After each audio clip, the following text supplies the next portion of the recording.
प्रिय दर्शकों, भागवत गीता का यह ज्ञान अमृत से भरा हुआ है। इस कलयुग में जो यह ज्ञान हासिल करेगा उसकी सारी समस्याएं दूर हो जाएगी। यह गीता का अमृत ज्ञान इंसान के मरे हुए मन में और जीवन में एक नई जान डाल देता है। तो दोस्तों, एक बात याद रखना, जो इंसान इन बातों को ध्यान से सुनेगा और यह वीडियो अंत तक देखेगा, उसे अपनी हर समस्या का हल मिल ही जाएगा। गीता में भगवान श्री कृष्ण कहते हैं कि अकेलेपन से डरना छोड़ दो, दुखी होना छोड़ दो। इस दुनिया में कोई किसी का नहीं होता है, इसीलिए जीवन में कभी किसी की वजह से दुखी नहीं होना चाहिए।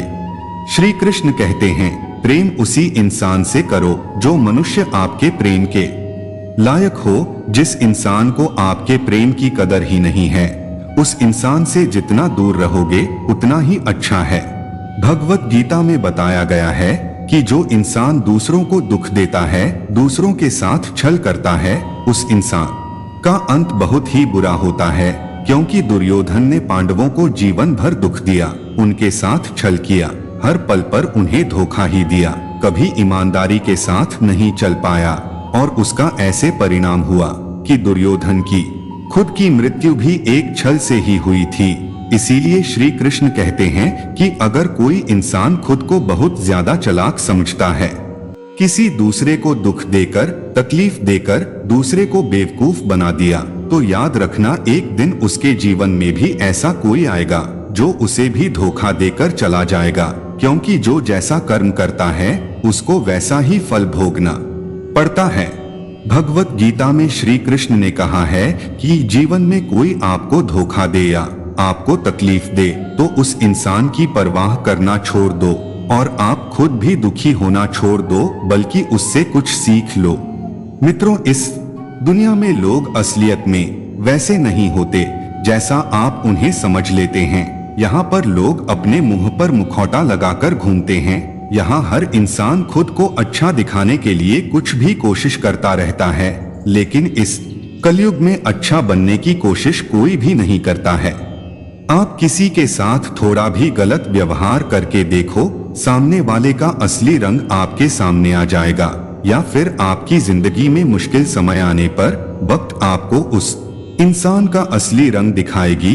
इसीलिए यह बात याद रखना कि किसी पर भी जल्दी भरोसा नहीं करना चाहिए, किसी से भी जरूरत से ज्यादा उम्मीद नहीं लगानी चाहिए, क्योंकि बाद में सारी उम्मीदें टूट जाती हैं। श्री कृष्ण अर्जुन से कहते हैं, हे अर्जुन, बस एक बार तुम अपना मन, अपना दिल, अपनी बुद्धि मुझ में लगाकर तो देख, फिर देखना तुझे कोई दुख नहीं दे पाएगा, तेरा दिल कोई नहीं दुखा पाएगा। तो दोस्तों, एक बात हमेशा याद रखना कि इस कलयुग में आप जिसके साथ हद से ज्यादा दिल लगाओगे या हद से ज्यादा भरोसा करोगे, तो सबसे ज्यादा दुख भी आपको वही इंसान देगा। देखने की इस दुनिया में दिल की कोई कदर नहीं है, कोई आपके इमोशंस नहीं समझेगा, और आपसे जब तक लोगों को फायदा होता है तब तक ही लोग आपसे मतलब रखते हैं। उसी टाइम लोग आपके साथ अच्छा व्यवहार करते हैं और आपसे मीठी मीठी बातें करते हैं। जैसे ही उनका मतलब, उनका स्वार्थ खत्म हो जाता है, उसी वक्त उन लोगों का बात करने का तरीका भी बदल जाता है और वह आपसे बात करना तो दूर, आपके पास बैठना भी पसंद नहीं करते। इसीलिए कहते हैं कि जब आप किसी से पहली बार मिलते हैं तो उस इंसान पर यकीन मत करो, वह सिर्फ एक मुखौटा है जो आपको दिखाने के लिए है, आपको फंसाने के लिए है। अब यह आप पर ही निर्भर करता है कि आपको उस इंसान के साथ फंसना है या अपनी समझदारी से काम लेना है।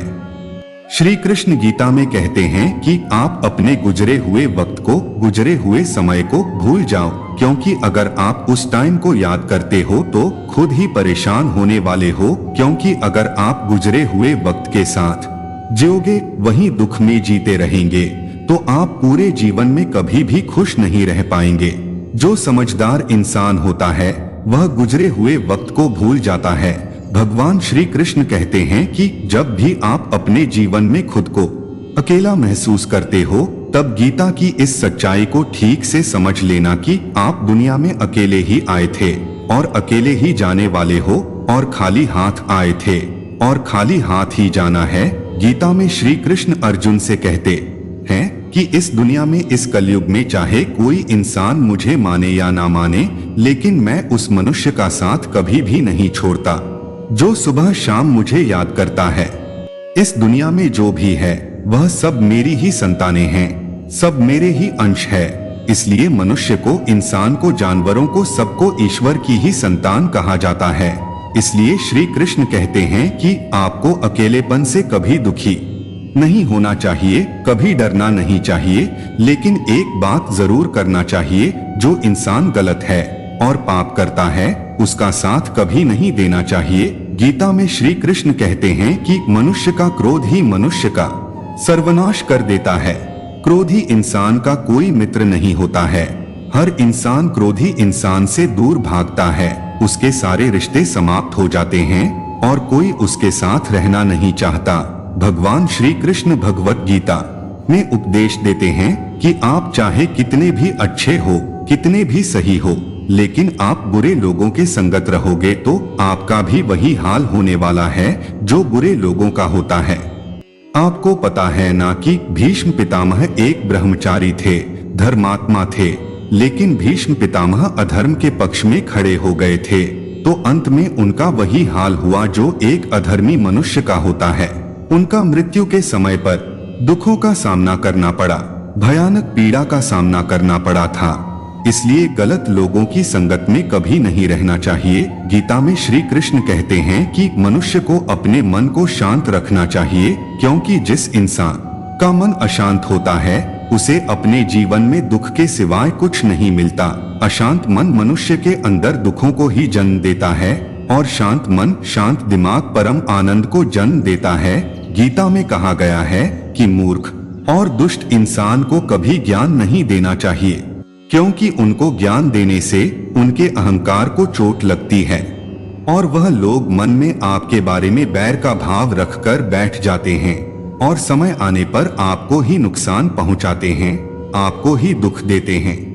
श्री कृष्ण कहते हैं जो इंसान आपके सामने अपनापन दिखाता है वही मनुष्य आपकी पीठ पीछे आपको जरूर नुकसान पहुंचाएगा, तो ऐसे लोगों से दूर ही रहना चाहिए। भागवत गीता में कहा गया है कि जहां आपके लिए प्रेम और इज्जत नहीं है वहां कभी नहीं जाना चाहिए।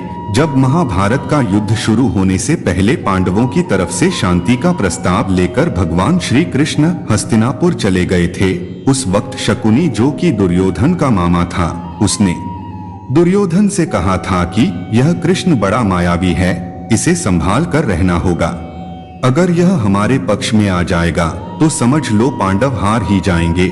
इसे बुलाओ और इसकी बहुत सेवा करो, अच्छे से खातिरदारी करो, इसको अपने घर आने का निमंत्रण दे दो, इसे खुश करने का प्रयास करो। जब श्री कृष्ण हस्तिनापुर पहुंचे तब दुर्योधन ने श्री कृष्ण को अपने घर आने के लिए निमंत्रित किया और श्री कृष्ण से कहा कि मेरे घर आने का मेरा निमंत्रण स्वीकार कीजिए, मेरे घर का भोजन कीजिए। तब श्री कृष्ण ने दुर्योधन से कहा कि हे दुर्योधन, मनुष्य को किसी के घर में तभी भोजन करना चाहिए जब उन लोगों का आपसे बहुत प्रेम हो या फिर हमारे जीवन में कोई बहुत बड़ी आपत्ति आ गई हो। हे दुर्योधन, कान खोलकर सुन ले, ना मेरी जिंदगी में कोई आपत्ति आई है और ना ही तुम्हारा मुझ पर कोई प्रेम है, इसलिए मैं तुम्हारे घर तो कभी नहीं आना चाहूंगा। मुझे पता है तुम मुझे अपने घर बुला रहे हो सिर्फ और सिर्फ अपना स्वार्थ पूरा करने के लिए।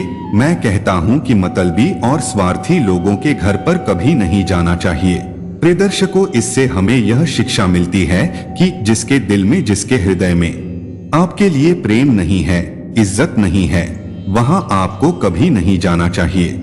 आपको सिर्फ उसी जगह जाना चाहिए जिस जगह पर आपकी कदर होती हो, आपको इज्जत मिलती हो और जहां आपको बहुत सारा प्रेम मिलता हो। श्रीमद् भागवत गीता ज्ञान पूरी इंसानियत के लिए है, सब आत्माओं के लिए है, क्योंकि यह आत्मा को परमात्मा के बारे में, उसकी सृष्टि के बारे में और सबसे अहम यह उन कायदों के बारे में समझती है जिनका आत्मा को मनुष्य के रूप में हर हाल में पालन करना होगा, रक्षा करनी होगी। और इन्हीं कायदों की बुनियाद पर एक आत्मा को शरीर त्याग करने के बाद रखा जाएगा। और इस परीक्षा से पास होने पर हमेशा के लिए इस जन्म और मृत्यु से मुक्ति मिलेगी। जो इंसान सच्चे दिल से इस श्रीमद् भागवत गीता ज्ञान को सुनता है उसका जीवन सफल हो जाता है, उसका कल्याण हो जाता है। इतनी पवित्र है यह श्रीमद् भागवत गीता। भागवत गीता में कहते हैं कि मैं ही सब की शुरुआत हूँ, मैं शुरू से भी पहले था और सब खत्म होने के बाद भी रहूंगा। सब मुझ में है और मैं सब में हूँ। जो भी तुम छू सकते हो, देख सकते हो या छू नहीं सकते, वह सब मैं ही हूँ। ये नदियाँ, पहाड़, सूरज, ग्रह, चांद, सितारे सब मैंने बनाए हैं। मैंने ही भगवान, शैतान, राक्षस और इंसान बनाया है। मैं सर्वव्यापी हूँ, सब में मैं ही रहता हूँ। मैं ही ब्रह्मा बनकर सब बनाता हूँ और रुद्र बनकर सब नष्ट कर देता हूँ। भागवत गीता कहती है कि सबसे बड़ी परीक्षा के लिए परमात्मा ने प्रकृति का निर्माण 5 तत्व हवा, अग्नि, जल, पृथ्वी और आकाश से किया, जिन्हें हम छूकर, चखकर, सुनकर और देखकर हम समझ सकते हैं। पर खुद परमात्मा इन 5 इंद्रियों की समझ से बाहर है। उन्हें आत्मा इंद्रियों से नहीं जान सकती। आत्मा 5 इंद्रियों के साथ वैसा ही है जैसे एक लोहे का रोबोट जिसे अपने बनाने वाले का कोई पता नहीं। अर्जुन को भी परमात्मा का विराट रूप देखने के लिए भगवान कृष्ण ने दिव्य नेत्र दिए। भागवत गीता समझाता है कि आत्मा अजन्मी है, इसे कोई मार नहीं सकता, कोई जला नहीं सकता, डूबा नहीं सकता, काट नहीं सकता। लेकिन आत्मा को परमात्मा के साथ हमेशा रहने के लिए यह परीक्षा रूपी जीवन में बैठना ही पड़ेगा। इस परीक्षा के लिए परमात्मा को छोड़कर आत्मा को पृथ्वी पर किसी न किसी रूप में जन्म लेना पड़ता है और 84 लाख योनियों को जीने और भोगने के बाद एक आत्मा को मनुष्य का शरीर और दिमाग मिलता है। इस सबसे बड़ी मर्यादाओं की परीक्षा में बैठने के लिए हर मनुष्य को इस पूरी परीक्षा के दौरान तरह तरह की अच्छी और बुरी भावनाओं के चक्रव्यूह में अपने ही भाई बहन और मित्रों के साथ डाला जाता है, जिसमें हर आत्मा को अपने अंदर के तामसिक और राजसिक अवगुणों से निकलकर सात्विक जीवन में प्रवेश करने के मौके मिलते हैं। हमारे तामसिक गुण वह है जो हमारे अंदर हीन भावना पैदा करके हमें खुद को ही नुकसान पहुंचाते हैं, और हमारे राजसिक गुण हमें ईर्ष्यालु और लोभी बनाकर दूसरों के प्रति नुकसान पहुंचा सकते हैं। इस परीक्षा के दौरान हर आत्मा को तामसिक और राजसिक गुणों को खत्म करके अपने सात्विक गुणों से परिचित होना पड़ेगा। सात्विक गुण वह है जो आत्मा को अपने आसपास की हर चीज से जोड़े रखती है और उन्हें प्यार करना सिखाती है। परीक्षा के दौरान हर आत्मा को जीवन के चारों स्तंभ धर्म, अर्थ, काम और मोक्ष का ज्ञान पाकर ही मुक्ति मिलती है। यही वह द्वार है जिन्हें समझकर ही आत्मा परमात्मा को समझ सकती है। पहले द्वार धर्म का है और शेर इसका प्रतीक है। धर्म वही है जो गीता में लिखा हुआ है, धर्म वही है जो धारण किया हुआ है, जिसे आपका दिल मानता है। जैसे झूठ नहीं बोलना, चोरी नहीं करना, भगवान का निरादर नहीं करना, दूसरों को नुकसान नहीं देना, यही सब धर्म है। और हर आत्मा को अपने जीवन काल में हर समय धर्म का पालन करना होगा और उसकी रक्षा करनी होगी। दूसरा द्वार अर्थ का है और घोड़ा इसका प्रतीक है। हर आत्मा अपने हर जीवन काल में अपने पृथ्वी पर होने का अर्थ या मूल कारण समझेगी। इस जिंदगी में भोगने वाली चीजें और रिश्तों का आनंद लेंगे। अच्छा बेटा और अच्छी बेटी, अच्छा भाई या अच्छी बहन, अच्छा पति या अच्छी पत्नी बनकर हर रिश्ते पर खड़ा उतरना होगा और इस परीक्षा को पास करेंगे। तीसरा द्वार काम का है। भगवत गीता समझाती है कि हर मनुष्य के अंदर काम, क्रोध, लोभ, मोह, अहंकार और ईर्ष्या जैसी 6 भावनाएं हमें अपने और दूसरों के प्रति नुकसान पहुंचा सकती है। इन भावनाओं को हर मनुष्य को हमेशा अपने नियंत्रण में रखना होगा, क्योंकि इनके भाव में किया हुआ कोई भी काम हमारे जीवन भर की परेशानी का कारण बन सकता है। और एक आत्म संतोष और सादगी से इन भावनाओं पर हमेशा के लिए विजय पा सकते हैं। चौथा स्तंभ मोक्ष का है और हाथी इसका प्रतीक है। इस परीक्षा रूपी जीवन में हर मनुष्य हर समय कुछ इच्छाएं रखता है। कुछ इच्छाएं एक ही जन्म काल में पूरी हो जाती है, पर कुछ अधूरी रह जाती है और उसको पूरा करने के लिए आत्मा को वापस पृथ्वी पर आना पड़ता है। पूरी भागवत गीता हमें समझाती है कि हमारी इच्छाएं ही मूल कारण हैं हमारे पृथ्वी पर वापस आने का, और अगर हम कोई भी इच्छा न रखें तो हम इस जीवन और मृत्यु से मुक्त हो सकते हैं। यह द्वार माफी का भी है। जिन्होंने आपके साथ बुरा किया उनको माफ करके, और जिनके साथ आपने बुरा किया उनसे माफी मांगकर मुक्ति पाई जा सकती है। जब तक आत्माएं इन चारों दरवाजा धर्म, अर्थ, काम और मोक्ष को समझ नहीं लेती, तब तक इस आत्मा को बार बार मनुष्य के रूप में आना ही पड़ेगा। परीक्षा का समय खत्म होते ही आत्मा शरीर और अन्य सब वस्तुओं का त्याग कर देती है। जो भी संसार में रहकर बनाया वह अब किसी और का ही होगा, और आत्मा अपने कर्मों के फैसले के लिए चली जाती है। आत्मा के अच्छे बुरे कर्मों का हिसाब होता है। अपने अच्छे कर्मों के लिए आत्मा कुछ वक्त के लिए स्वर्ग और दुष्कर्मों के लिए नर्क चली जाती है। नर्क में आत्मा को अपने पापों के अनुकूल सजाएं मिलती है, पर सजा खत्म होने के बाद आत्मा को फिर से एक नया शरीर और नया दिमाग मिलता है इस परीक्षा में फिर से बैठने के लिए, और हर परीक्षा में वही सब फिर दोहराया जाएगा। जिंदगी के चार स्तंभ धर्म, अर्थ, काम और मोक्ष को समझने के लिए हर जन्म में अपने कई जन्मों के कर्मों के हिसाब से हर आत्मा को कभी अच्छे तो कभी बुरे हालातों से जाना पड़ता है। लेकिन जब तक आत्मा परमात्मा के साथ योग को नहीं समझ लेती तब तक वह मुक्ति नहीं पा सकती। भागवत गीता समझाता है कि मनुष्य अपने शरीर, दिमाग या दिल से भगवान को पा सकता है। शरीर द्वारा किए कर्मों के माध्यम से परमात्मा को पाने को कर्म योग कहते हैं। ऐसे कर्म जो परमात्मा की इच्छा से हो और दूसरों के कल्याण के लिए हो। वाल्मीकि ने रामायण लिखकर, श्रवण ने अपने माता पिता की सेवा और उन्हें 4 धाम की यात्रा कराकर अपने कर्मों द्वारा परमात्मा को पाया। श्रीमद् भागवत गीता समझता है कि एक आत्मा दिमाग से भी परमात्मा के साथ योग लगा सकती है। इसे राज्य योग कहते हैं, क्योंकि दिमाग या मस्तिष्क सब इंद्रियों का राजा है। एक मनुष्य अपनी आस्था, विश्वास, प्रणाली, अभ्यास, साधन और तपस्या से परमात्मा को इस योग के रास्ते पर लेता है। इस योग को समझने के लिए हमें अपने अंदर की शक्तियों यानी चक्र और कुंडलिनी को समझना पड़ेगा। आत्मा मस्तिष्क से ध्यान लगाकर परमात्मा के साथ योग लगा सकती है। शंकराचार्य, स्वामी परमहंस, स्वामी विवेकानंद और उनके जैसे कई योगी इस योग के रास्ते पर महात्मा के साथ ध्यान लगा पाए। भागवत गीता में कहते हैं कि अगर किसी आत्मा को धर्म और योग कुछ भी समझ ना आए, पर अगर वह मेरी शरण में आ जाए तो मैं उसके सारे पाप माफ कर देता। परमात्मा को ऐसी दिल की गहराइयों से पुकार के पाने को भक्ति योग कहते हैं। चैतन्य महाप्रभु, मीराबाई और भगवान हनुमान इस योग के सबसे बड़े उदाहरण है। लेकिन कभी आत्मा अपने होने का मूल कारण भूलकर धर्म का उल्लंघन करें या पाप के रास्ते पर निकल जाए, तो उसे ठीक करने के लिए परमात्मा को खुद किसी रूप में पृथ्वी पर जन्म लेना पड़ता है। गीता में भगवान श्री कृष्ण महाराज ने संदेश दिया है कि अवश्य में भोक्ता व्यंकम कृतम शुभाशुभ हम, अर्थात व्यक्ति को अपने किए हुए शुभ और अशुभ सभी कर्मों का फल अवश्य ही भोगना होता है।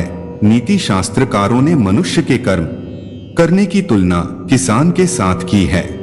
वह कहते हैं कि यह पति विजन लभते ही ताड़ रेशम फलन, अर्थात जिस प्रकार एक किसान अपने खेत में फसल का बीज बोता है, वही बीज फसल के रूप में किसान काटता है। इस सिद्धांत के विरुद्ध न कभी आज तक हुआ है और न कभी आगे होगा। इसलिए कहावत प्रसिद्ध है कि बोया पेड़ बबूल के तो आम कहां से आए। यही व्यवस्था परमात्मा द्वारा बनाई गई सृष्टि में मनुष्यों के ऊपर लागू होती है। परमात्मा ने मनुष्य को कर्म करने के लिए स्वतंत्र रखा है। इंसान जैसा चाहे कर्म कर सकता है। अच्छे या बुरे कर्म मनुष्य की विवेक शक्ति के ऊपर निर्भर करते हैं। मनुष्य अपने जीवन में जैसे जैसे कर्म करता जाता है, वैसे वैसे ही उसके जीवन का निर्माण होता जाता है। परंतु परमात्मा ने मनुष्य को केवल कर्म करने की स्वतंत्रता दी है। कर्म फल व्यवस्था परमात्मा के अधीन है। जैसे कर्म किए हैं वैसा ही फल मिलेगा, यह निश्चित है। क्योंकि परमात्मा न्यायकारी है। परमात्मा मनुष्य द्वारा किए जाने वाले प्रत्येक कर्मों को जानने वाला है। परमात्मा के आगे किसी की सिफारिश नहीं चलती। इस कलयुग में तो लोग रिश्वत देकर अपना काम निकालते हैं, लेकिन परमात्मा को कोई रिश्वत नहीं दे सकता। इसलिए परमात्मा को पूर्ण न्यायकारी कहा गया है और परमात्मा की अटल न्याय व्यवस्था से कोई भी आज तक न तो बचा है और न ही आगे बचेगा। इसलिए अच्छे कर्म करने वाला व्यक्ति कभी नहीं डरता है। बुरा कर्म करने वाला व्यक्ति हर समय भयभीत होता है। उसके मन में सदैव यह शंका रहती है कि कभी मेरे बुरे कर्म सामने ना आ जाएं। बुरे कर्मों के सामने आते ही उसे उन कर्मों का फल मिलना शुरू हो जाता है।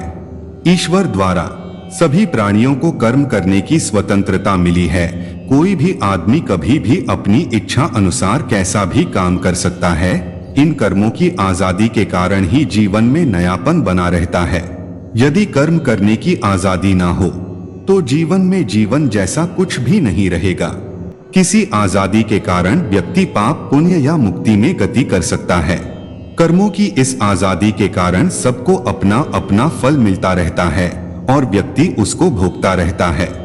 इसी कारण जगत में इतनी अलग अलग सोच के लोग हैं। इसलिए भगवान गीता में कहते हैं, सभी प्राणी कर्म करने में स्वतंत्र है।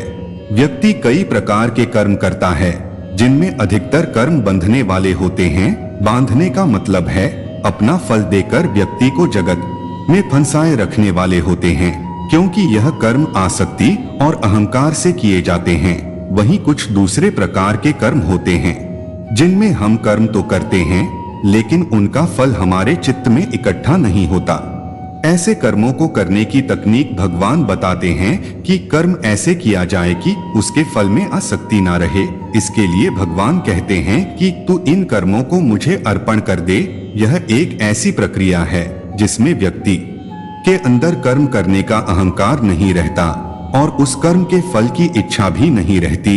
इस प्रकार यह कर्म शुद्ध कर्म कहे जाते हैं, जो व्यक्ति को बांटते नहीं बल्कि मुक्ति में सहायक होते हैं। भगवान यदि कह रहे हैं कि कर्मों और कर्म फलों को मुझे अर्पण करते, तो इसका मतलब भगवान हमारे कर्मों और फलों की आजादी पर अंकुश नहीं लगा रहे हैं, बल्कि कर्म करने की सही विधि हमको सिखा रहे हैं, जिसे कर्म भी हो जाए और वह कर्म हमें परेशान भी ना करे। हमारे शास्त्रों में कहा गया है कि व्यक्ति जिस प्रकार का व्यवहार समाज के प्रति करता है, उसके प्रति भी वैसा ही व्यवहार करना चाहिए। जो इंसान हमारी संस्कृति, सभ्यता और धर्म का ही नाश करने पर तुला हुआ है, ऐसे दुष्टों का तो वध ही कर देना चाहिए। वेद में लिखा हुआ है, माया भेद साक्षी दिन, अर्थात हे मनुष्य तू मायावी हो, दुष्ट हो, छल करने वालों को मार गिरा। महर्षि व्यास का कथन है कि जो मनुष्य जिसके साथ जैसा व्यवहार करें, उसके प्रति वैसा ही व्यवहार करना चाहिए। यह धर्म है। ठगी से व्यवहार करने वाले के साथ ठगी का व्यवहार करना चाहिए और भला करने वाले के साथ भलाई का व्यवहार करना चाहिए। इस प्रकार शास्त्रों में, वेदों में दुष्टों की निंदा की गई है और यथापूर्वक व्यवहार करने का आदेश दिया गया है। गीता में श्री कृष्ण कहते हैं कि हमारा भाग्य हमारे ही अतीत के कर्मों का फल है। उसी तरह हम आज जो कर्म कर रहे हैं वह हमारे आने वाले कल को निर्धारित करेंगे। इसीलिए हमें हमेशा अपने कर्म अच्छे रखना चाहिए ताकि हमें इसका फल भी अच्छा ही मिले। गीता में श्री कृष्ण कहते हैं, उनके कर्जदार और वफादार हमेशा रहिए जिन्होंने आपके बुरे समय में आपका साथ दिया। अंजाम की खबर टोकन को भी थी, लेकिन बात तो मित्रता निभाने की थी। श्री कृष्ण कहते हैं, शांति, सौम्यता, मौन, आत्म संयम और पवित्रता, ये 5 चीजें मन को अनुशासित करती है। हर व्यक्ति में यह सारे गुण होने चाहिए, तभी वह सही मार्ग पर चल सकता है। गीता में कहा गया है कि आप किसी का भाग्य नहीं बदल सकते, लेकिन अच्छी प्रेरणा देकर उसका मार्गदर्शन तो कर ही सकते हैं। मित्रों, भगवान श्री कृष्ण कहते हैं कि अपने मन को सदैव वश में रखना चाहिए, कभी भी अहंकार नहीं करना चाहिए। अगर कोई आपको कटु वचन कहता है तो भी उसे कुछ नहीं कहना चाहिए। अतिथि और लाचार को सदैव आश्रय दे, दूसरों की निंदा ना करें और ना सुने मार खाने पर भी अपने आप को शांत रखें। शास्त्रों को सदैव नियम पूर्वक सुने। दिन के समय ना सोना, क्रोध ना करना, स्वर्णिम अवसर की इच्छा ना करके भी दूसरों का सम्मान करना।